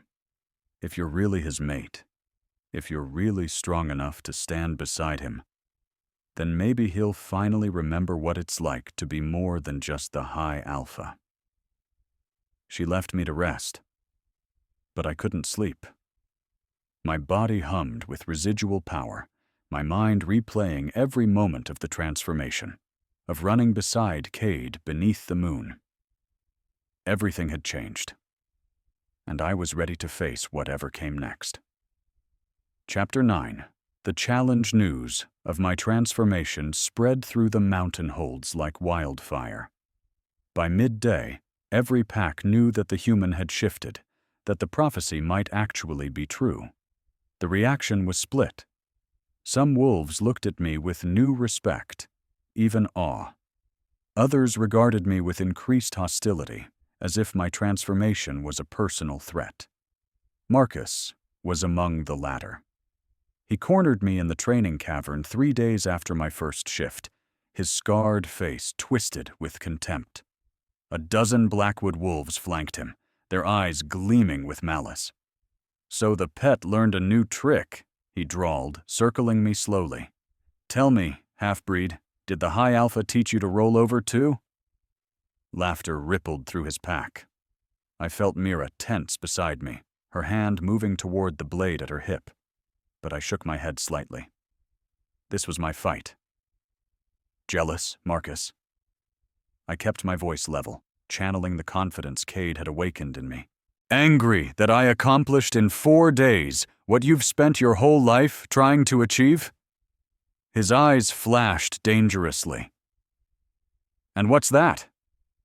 Earning Cade's respect. The silence that followed was absolute. Marcus's face flushed dark with rage, and I felt the temperature in the cavern drop as his wolf surged toward the surface. You think shifting once makes you one of us? His voice had gone guttural, barely human. You think sleeping with the High Alpha makes you worthy of standing in our world? I think I survived your assassination attempt. I think I made 7 Alphas kneel without understanding what I was doing. And I think... I stepped closer, letting my own wolf rise to meet his... That you're terrified of what I represent. Change. Unity. Everything your precious pure-blood ideology is built to prevent. Careful, girl. His claws extended, sharp and deadly. You may have the High Alpha's protection, but accidents happen. Especially to wolves too young to know when to show their throat. Is that a threat? It's a promise. He leaned close enough that I could smell the violence on his breath. You're going to get wolves killed. The prophecy speaks of unity or destruction, and I've seen enough to know which path you're leading us down.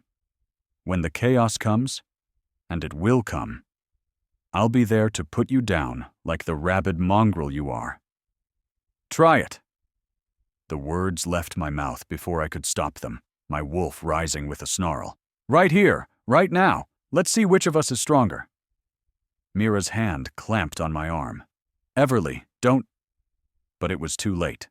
Marcus's smile was pure predatory satisfaction. A challenge? How delightfully reckless. He glanced at the assembled wolves, most of whom had stopped their training to watch our confrontation. You all heard her. The half-breed has challenged a pack alpha. By ancient law, I have the right to answer. She's not a full wolf yet, Mira protested. She's barely shifted 3 times. This isn't a fair... I don't need fair. I pulled free of her grip, my eyes never leaving Marcus's. I need him to understand that I'm not going anywhere, that threats won't work, that if he wants me dead, he'll have to kill me himself and face the consequences. Then we have terms. Marcus's voice carried across the cavern, Single combat. Wolf form only. First blood or submission ends it. If I win, the half-breed admits she's unworthy and leaves these territories forever. If she wins," his smile was cruel, "I'll acknowledge her claim to stand among us. For now." Agreed. My heart hammered, but I kept my voice steady. "This is insane," Mira hissed. "You've shifted 3 times. He's been a wolf for over a century. He'll destroy you." "Then I guess I'd better learn fast." She stared at me for a long moment, then shook her head. "Cade is going to kill me for allowing this." "Cade doesn't control me." "No," she said quietly. "But he loves you. And watching you get torn apart is going to break something in him that might not heal." The word love hung between us, impossible and inevitable. I wanted to deny it, to say it was too soon, too fast. But the bond pulsed in my chest, and I knew she was right. Which was exactly why I had to do this. Had to prove I could stand on my own, that I was more than just Cade's mate or the prophecy's pawn. Word spread quickly. By evening, the largest training cavern was packed with wolves from all 7 packs. They lined the walls, filled the observation tiers, their eyes glowing in the torchlight like hundreds of stars. The atmosphere was electric, anticipation mixed with bloodlust. Liana stood at the edge of the fighting circle, her expression carefully neutral. "The challenge has been witnessed and accepted. Combat will continue until first blood or submission. The loser must honor the terms agreed upon." Her ice blue eyes found mine. "Are you certain about this, child?" "There's no shame in withdrawing. I'm certain." She nodded slowly, then looked past me. "Hi, Alpha. I didn't expect to see you here." My heart stuttered. I turned to find Cade pushing through the crowd, his face carved from granite, fury and fear warring in his amber eyes. He strode directly to me, ignoring the murmurs that followed in his wake. "What are you doing?" His voice was low, dangerous. "What I have to. This is suicide. Marcus has killed challengers twice your size and 3 times your experience." His hands gripped my shoulders. "Don't do this, please. I have to prove I'm more than your pet project, more than the prophecy child you're obligated to protect." I met his eyes, willing him to understand. "I have to prove I'm strong enough to stand beside you, not behind you." Something in his expression cracked. "You have nothing to prove. Not to me. Not to them. I have everything to prove. To myself." I touched his face, feeling the bond flare between us. "Trust me, the way I trusted you during my first shift." He closed his eyes, a muscle jumping in his jaw. When he opened them again, they were glowing pure gold. "If he hurts you, then I'll heal. Isn't that what you told me, that we heal fast?" "Not from everything." But he stepped back, his hands falling away. "Fight smart. He'll try to use his size advantage. Stay mobile, aim for—" I know. My wolf was already rising, sharing instincts I hadn't known I possessed. "I've got this." He looked like he wanted to argue further, but Liana's voice cut through the tension. "Take your positions." Marcus was already shifting, his bones cracking and reforming with practiced ease. His wolf was massive, gray as ash, with scars crisscrossing his muzzle and shoulders, battle-hardened, deadly. I moved to the opposite side of the circle and let my own transformation flow through me. The pain was familiar now, almost welcome. My bones reshaped, fur sprouted silver white across my skin, and the world sharpened into perfect clarity. Marcus's wolf was easily twice my size. But I was faster, younger. And I had something he didn't. A mate bond feeding me strength, courage, and the absolute certainty that I was fighting for something worth dying for. "Begin," Liana commanded. Marcus lunged immediately, using his size to try to overwhelm me. But I'd been training with Rowan and the others, learning to turn my smaller frame into an advantage. I dodged left, felt his jaws snap closed on empty air, and raked my claws across his flank as I passed. First blood.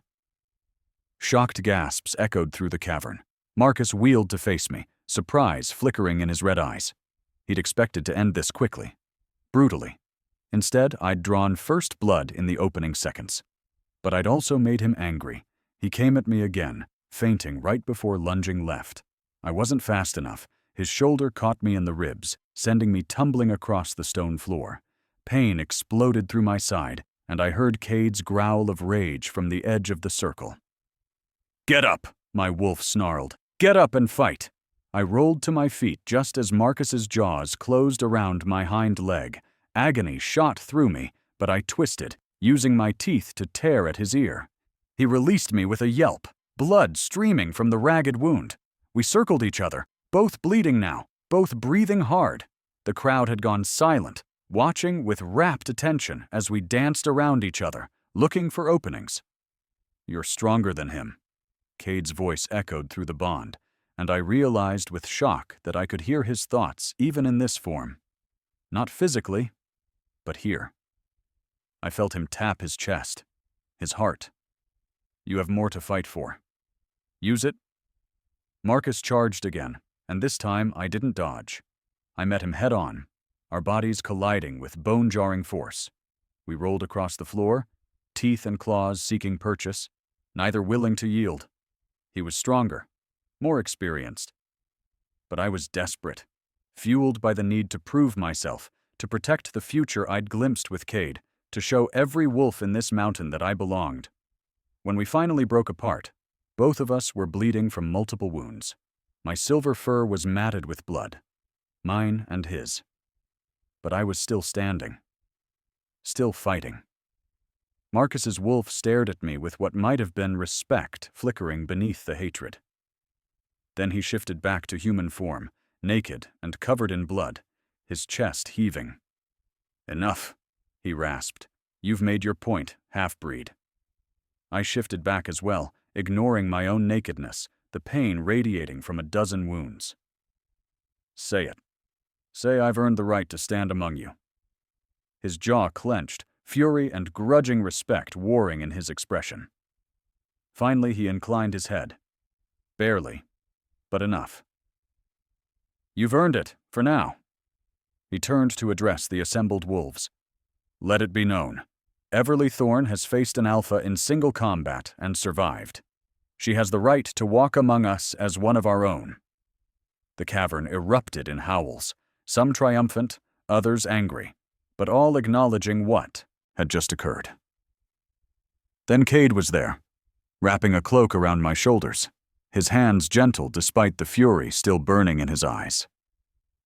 "You're bleeding." "So is he." "You're also insane." But there was pride in his voice, underneath the fear. "Come on. Let's get you patched up before you collapse." As he led me from the cavern, I caught Liana's eye. She nodded once, a gesture of acknowledgement, maybe even approval. I'd proven myself. Now I just had to survive long enough to see what came next.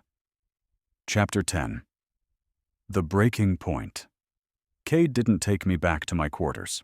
Instead, he led me through passages I'd never seen before, deeper into the mountain, until we reached a heavy door marked with his pack's sigil. A black wolf beneath a crescent moon. "Your rooms," I realized, my voice hoarse from the transformation. "Where you should have been from the beginning." He pushed open the door, revealing a space that was unmistakably his. Dark wood furniture, weapons mounted on walls, shelves lined with ancient books. But it was also warm, lived in, with a massive fireplace already crackling with flames. He guided me to a chair near the fire and disappeared into another room, returning with supplies. Water, bandages, antiseptic that made my nose wrinkle. His hands were gentle as he cleaned my wounds, but I could feel the tension radiating from him. The barely contained fury. "Say it," I whispered. "Whatever you're thinking, just say it." "You could have died." His voice was quiet, deadly. "Marcus has killed wolves twice your size, wolves with decades more experience, and you just—" He stopped, his hand stilling on my shoulder. "You just threw yourself at him like your life meant nothing." "My life means everything. That's why I had to fight." I caught his wrist, making him look at me. "I couldn't be the weak thing they all think I am. Couldn't be just your mate, just the prophecy, just something to be protected and hidden away." "You've never been weak." His amber eyes blazed. "Not for a single moment since I met you. You survived seeing my transformation when it should have destroyed your mind.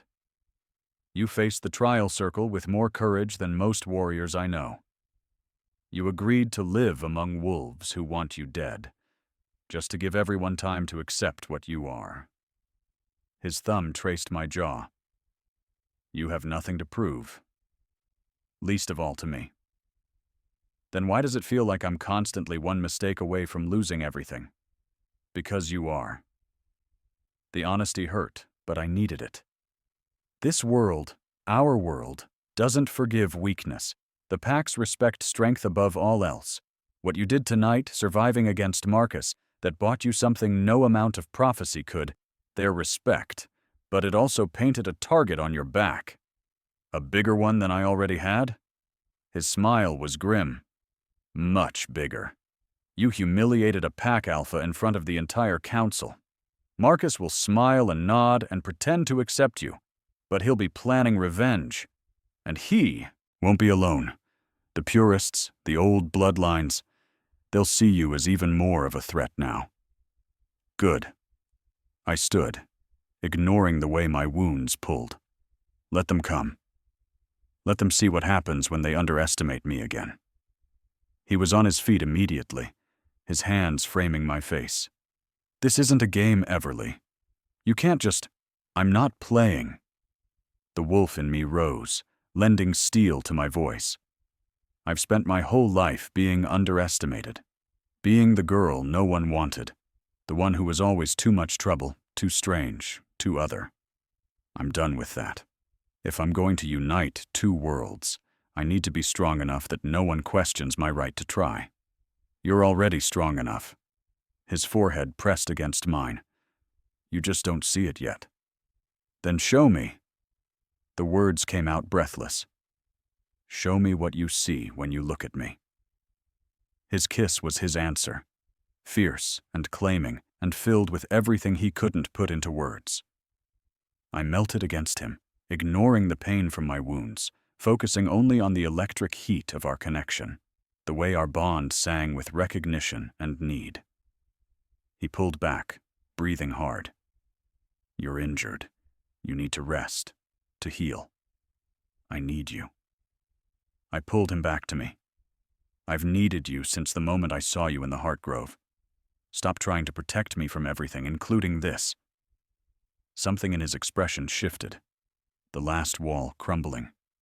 If we do this, if we complete the mate bond, there's no going back. You'll be tied to me forever. My pack, my responsibilities, my enemies, they all become yours. I know. The council will see it as a manipulation. They'll say I seduced you to secure the prophecy's power for myself. Let them say it. I traced the line of his jaw, feeling the tremor that ran through him. I've made my choice. Now make yours.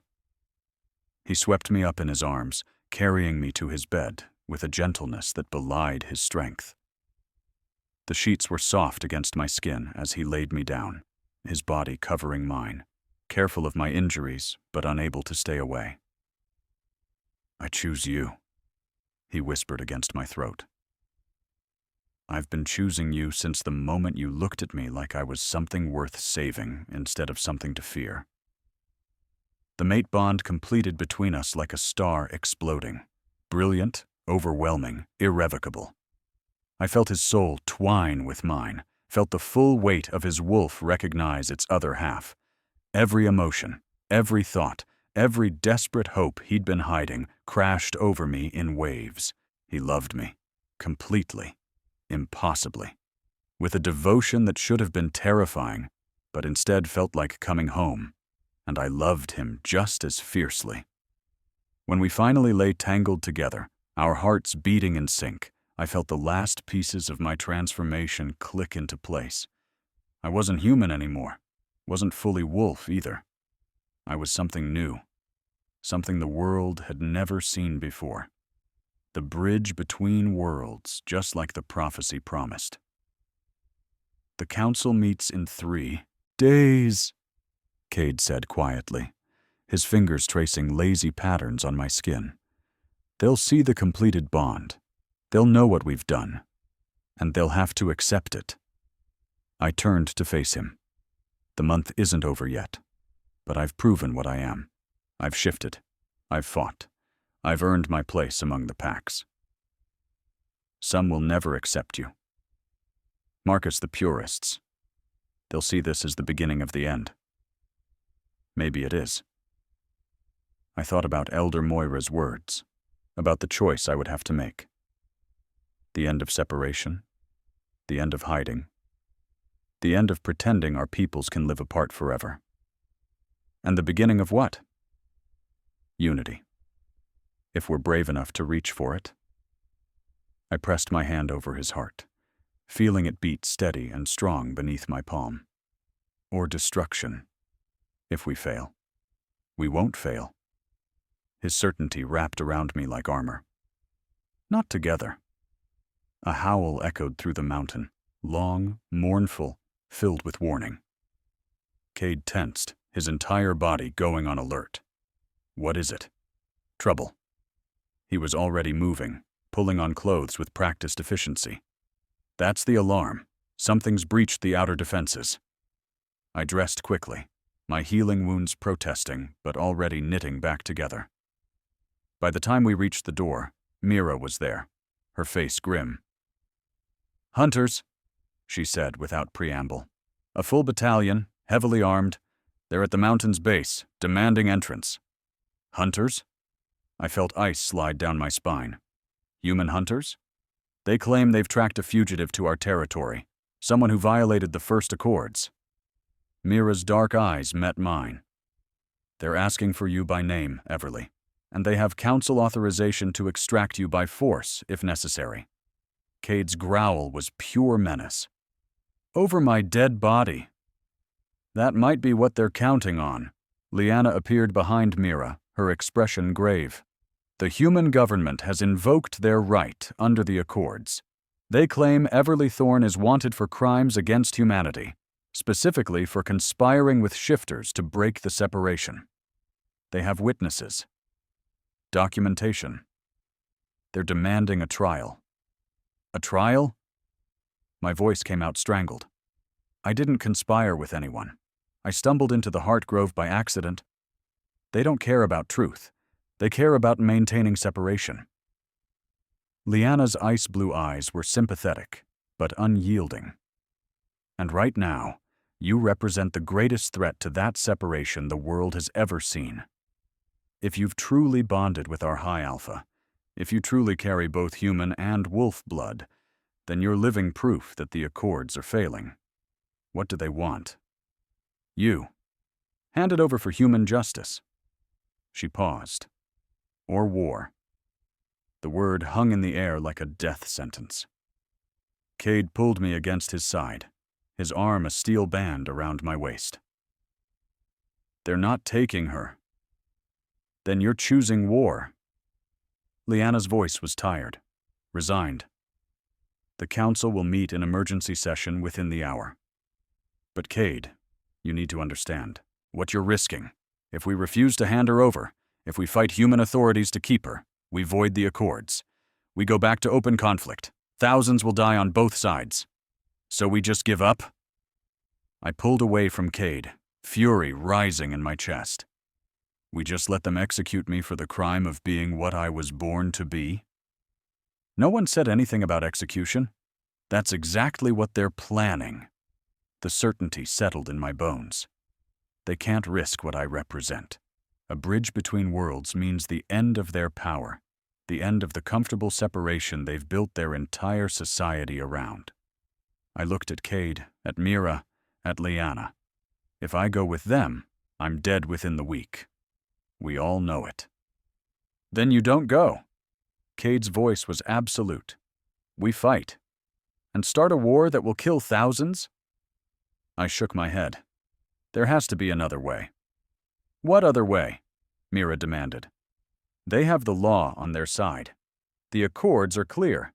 Humans who learn of our existence and refuse to keep the secret must be handled by human authorities. You witnessed a transformation. You lived among us. You became one of us.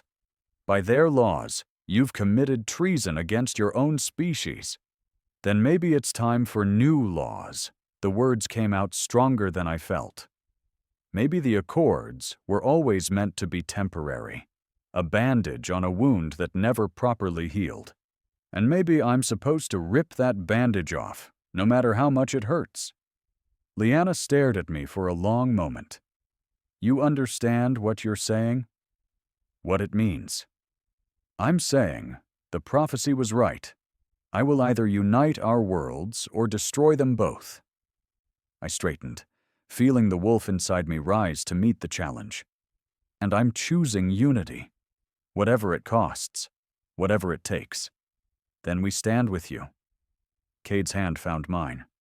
"All of us." "Not all."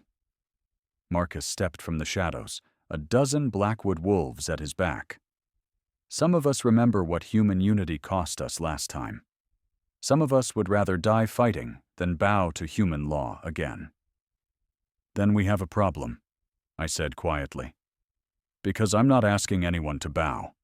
I'm asking you to stand, together, and show both our peoples that separation was never the answer." The mountain holds erupted into chaos as the council was called to emergency session, as packs chose sides, as the future hung in the balance. And outside, the hunters waited,